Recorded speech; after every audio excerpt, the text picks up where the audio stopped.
আসসালামু আলাইকুম। Islamia degree college পরিচালিত অনলাইন ভিত্তিক ক্লাসে আপনাদের সবাইকে স্বাগত জানাচ্ছি। আমি নাসরিন সুলতানা, প্রভাষক সমাজবিজ্ঞান, ইসলামিয়া ডিগ্রি কলেজ। বৈশ্বিক মহামারী করোনার কারণে আমাদের অনলাইন ভিত্তিক ক্লাসগুলো পরিচালিত হচ্ছে আপনাদের সুস্থতা এবং নিরাপত্তার দিকে নজর রেখে। আমরা আশা করি আপনারা সবাই স্বাস্থ্যবিধি মেনে চলবেন এবং নিরাপদে থাকবেন।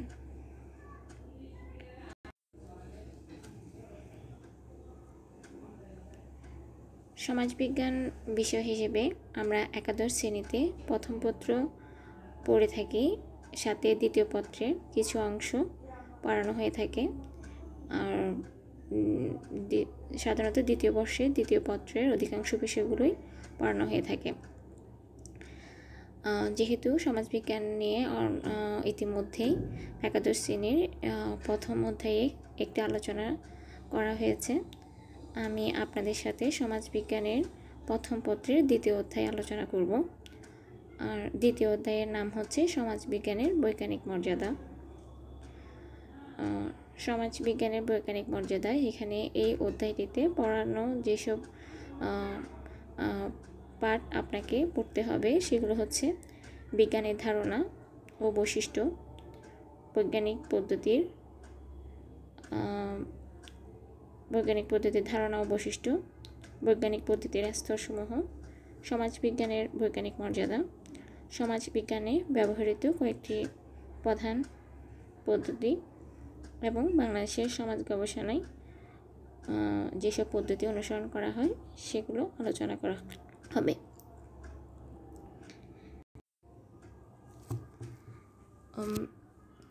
সমাজবিজ্ঞানের বৈজ্ঞানিক মর্যাদা অধ্যায়টি শুরু করার আগে সমাজবিজ্ঞান একটি বিষয় হিসেবে এটির একটি কিছু প্রাথমিক ধারণা আপনাদেরকে দেওয়ার প্রয়োজন। যেহেতু সমাজবিজ্ঞানের অধ্যায়টির নামের দিকে আমরা একটু লক্ষ্য করি, সমাজ বিজ্ঞানের বৈজ্ঞানিক মর্যাদা।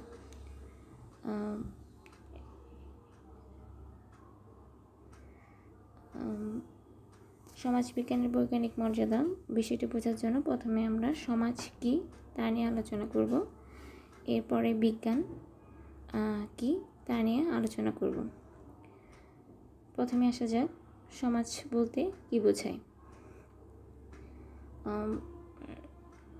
সাধারণভাবে বলতে গেলে সমাজ একটা কিছু গ্রুপ অফ পিপলকে বোঝানো হয়, অর্থাৎ কিছু মানুষের সমষ্টিকে আপনি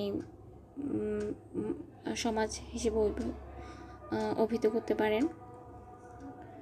সমাজ শব্দটা এসেছে সোসিয়াস, যার অর্থে হচ্ছে পারস্পরিক সহযোগিতা। আসলে সমাজবিজ্ঞানীদের মধ্যে একটা সুনির্দিষ্ট কোনো সংজ্ঞা সমাজ সম্পর্কে দেওয়া নেই।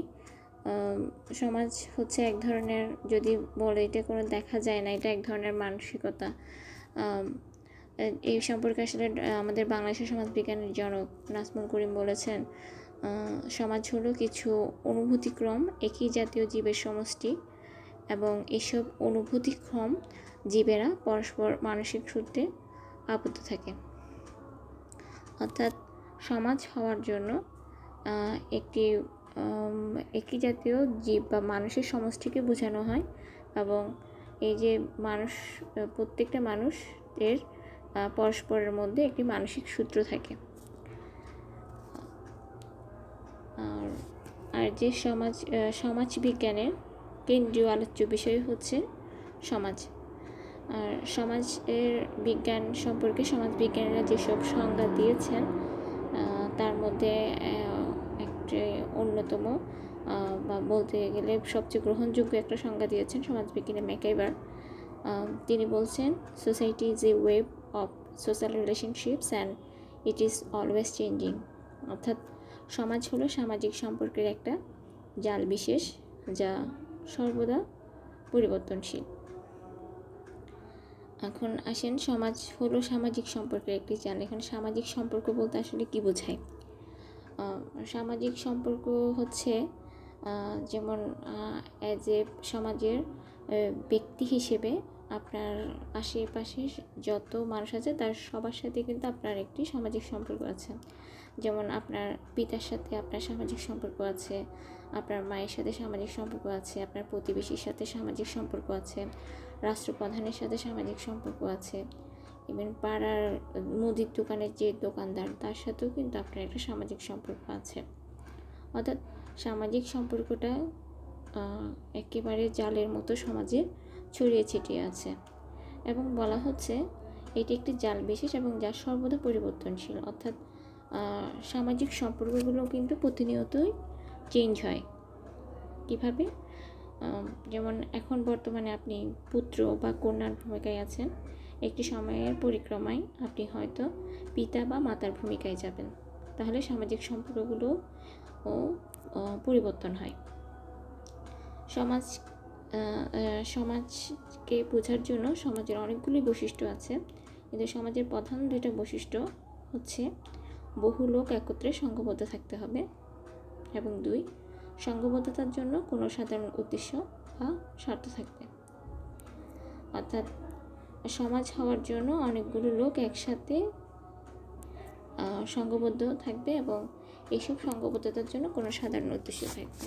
এখানে সাধারণ উদ্দেশ্য হচ্ছে যেমন আমরা আসলে কেন সমাজে বসবাস করি? আমরা সমাজে বসবাস করি জীবন ধারণের জন্য, কেননা জীবন ধারণের জন্য এবং আমাদের পারস্পরিক সমাজে এই জন্যই আমরা বসবাস করি যে আমাদের পরস্পরের সহযোগিতা আমাদের প্রয়োজন হয় এবং আমরা একে অন্যের সাথে নির্ভরশীল। এই জন্যই আপনি সকাল থেকে শুরু করে রাত পর্যন্ত আপনি যা কিছু ব্যবহার করছেন, পরিধান করছেন, খাচ্ছেন, যা কিছু করছেন দেখবেন কারো না কারো সহযোগিতা আপনার লাগছেই। এই জন্য একজন বিখ্যাত দার্শনিক বলেছেন যে যে সমাজে বসবাস করে না সে হয় পশু নয় দেবতা। অর্থাৎ সমাজে বসবাস এই জন্যই আমরা করি যে আমাদের জীবন ধারণের জন্য প্রতিনিয়ত যা কিছু প্রয়োজন হয় সব কিছুই আমরা সমাজ থেকে পেয়ে থাকি। আমরা যাই হোক, আমরা এখন সমাজের সমাজের কয়েকটি উদাহরণ দিই, যেমন ছাত্র সমাজ, সুশীল সমাজ, যুব সমাজ, গ্রামীণ সমাজ, নগর সমাজ, আদিম সমাজ, পুঁজিবাদী সমাজ, বর্তমান সমাজ। এই সব কিছুই হচ্ছে সমাজের অন্তর্গত।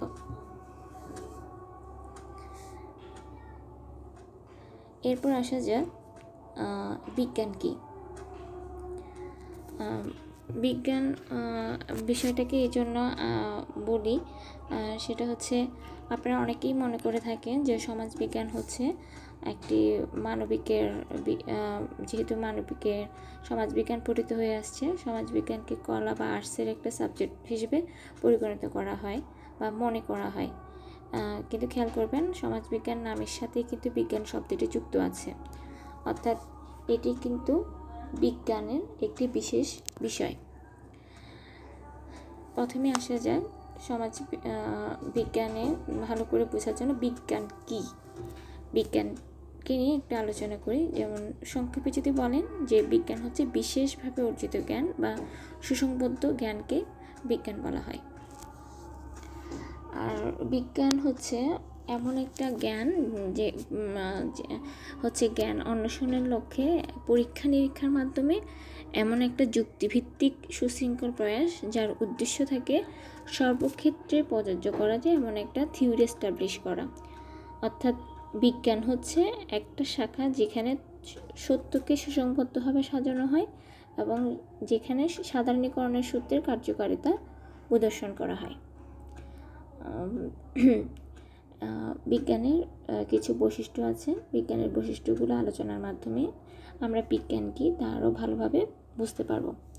যেমন বিজ্ঞানের প্রথম যে বৈশিষ্ট্য সেটা হচ্ছে ইটস অবজেক্টিভস, অর্থাৎ বিজ্ঞান সবসময় বস্তুনিষ্ঠ, অর্থাৎ বিজ্ঞান সবসময় যে ঘটনা যেভাবে ঘটছে সেটাকে পিওর এবং অথেন্টিকভাবে বর্ণনা করে, এটি কখনো পক্ষপাতদুষ্ট হয় না।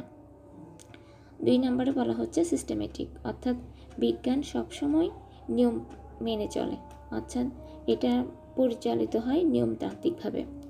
3 নম্বরে বিজ্ঞানের বৈশিষ্ট্য বলা হচ্ছে এম্পিরিক্যাল। এম্পিরিক্যাল হচ্ছে আপনি দুইভাবে বলতে পারেন, সেটা হচ্ছে বিজ্ঞান সবসময় অভিজ্ঞতা থেকেই আসে এবং বিজ্ঞান থেকে প্রাপ্ত যে ফল থাকে সেটাও আপনার সাধারণ জনজীবনে অ্যাপ্লাই করা হয়, সেটাকেও এম্পিরিক্যাল বলা হয়। অর্থাৎ বিজ্ঞান সবসময় অভিজ্ঞতা লব্ধ থেকেই আসে। 4 হচ্ছে নিউট্রাল, অর্থাৎ বিজ্ঞান কখনো পক্ষপাতদুষ্ট থাকে না, সে সবসময় নিরপেক্ষভাবে সত্যকে উপস্থাপন করে। 5 নাম্বার হচ্ছে ভেরিফিয়েবল। ভেরিফিয়েবল হচ্ছে বিজ্ঞানের বিষয়গুলোকে সবসময় যাচাই বাছাই যোগ্য হতে হবে, অর্থাৎ কোনো একটা বিজ্ঞান ভিত্তিক গবেষণাকে আপনি যাচাই বাছাই করতে পারবেন। 6 নাম্বার হচ্ছে জেনারেলাইজেশন। জেনারেলাইজেশন হচ্ছে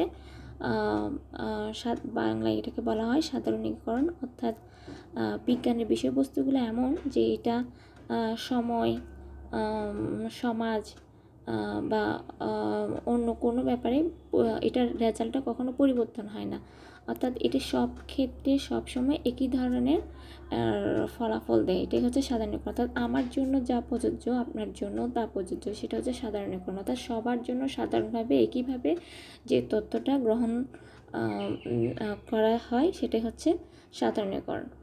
7 নম্বরে বলা হচ্ছে and it should be predict, অর্থাৎ বিজ্ঞান থেকে যে ফলাফল আসবে সেটাকে, অর্থাৎ বিজ্ঞানের যে ফলাফল হয় সেটা হচ্ছে ভবিষ্যৎবাণী করা, অর্থাৎ বিজ্ঞান ভিত্তিক যেসব আলোচনা হবে সেটা সত্য হিসেবে ভবিষ্যৎবাণী করা যাবে। এরপর আসা যাক বিজ্ঞানের কোন শাখায় আলোচিত হচ্ছে সেটা একটু আলোচনা করা যাক। আমরা জানি যে বিজ্ঞানের প্রধান 3টা শাখা আছে। একটা হচ্ছে অ্যাবস্ট্রাক্ট সায়েন্স, এরপর হচ্ছে সোশ্যাল সায়েন্স, এরপর হচ্ছে ন্যাচারাল সায়েন্স। অ্যাবস্ট্রাক্ট সায়েন্স হচ্ছে ওই বিজ্ঞান যেটা হচ্ছে আপনার বিমূর্ত, অর্থাৎ যে বিজ্ঞানকে আপনার দেখা যাচ্ছে না সেটা হচ্ছে অ্যাবস্ট্রাক্ট সায়েন্স। যেমন অ্যাবস্ট্রাক্ট সায়েন্স সাধারণত নাম্বারের উপর বেস করা হয়, সংখ্যা উপর বেস করা হয়। এই ধরনের সাবজেক্টগুলো হচ্ছে যেমন গণিত, পরিসংখ্যান, এগুলো। আর সোশ্যাল সায়েন্স হচ্ছে মানুষের সামাজিক কর্মকাণ্ডের উপর যে বিজ্ঞান সেটা হচ্ছে সোশ্যাল সায়েন্স, যেটা আর অন্তর্ভুক্ত বিষয়গুলো হচ্ছে যেমন অর্থনীতি, রাষ্ট্রবিজ্ঞান, সমাজবিজ্ঞান, আন্তর্জাতিক সম্পর্ক ইত্যাদি বিষয়গুলো। অর্থাৎ আপনারা দেখতে পাচ্ছেন যে বিজ্ঞানের সামাজিক বিজ্ঞানের অন্তর্গত একটা সাবজেক্ট বিষয় হচ্ছে সমাজবিজ্ঞান। এরপর আসা যাক বিজ্ঞানের আরেকটা অন্যতম শাখা হচ্ছে ন্যাচারাল সায়েন্স, যেটাকে আবার 2 ভাগে ভাগ করা যায়। একটা হচ্ছে ফিজিক্যাল সায়েন্স আর একটা হচ্ছে বায়োলজিক্যাল সায়েন্স। ফিজিক্যাল সায়েন্স হচ্ছে প্রকৃতিতে প্রাপ্ত যেসব নন লিভিং বিষয় আছে, অর্থাৎ যেগুলোর প্রাণ নাই এমন সব বিষয়, প্রাকৃতিক সব বিষয়গুলোকে নিয়ে যা বিজ্ঞান আলোচনা করে সেটা হচ্ছে ফিজিক্যাল সায়েন্স, অর্থাৎ যেমন পদার্থবিজ্ঞান, রসায়ন, জ্যোতিষবিজ্ঞান এগুলো। আর বায়োলজিক্যাল সায়েন্স হচ্ছে লিভিং সায়েন্স বলা হয় এটাকে, অর্থাৎ যার কিছু জীবন আছে তারকে নিয়ে যে বিজ্ঞান আলোচনা করে সেটাই হচ্ছে বায়োলজিক্যাল সায়েন্স। অর্থাৎ এখানে দেখা যাচ্ছে যে বিজ্ঞানের একটা অন্যতম প্রধান শাখা সোশ্যাল সায়েন্সের একটা বিষয় হিসেবে সমাজবিজ্ঞান গঠিত হয়ে আছে।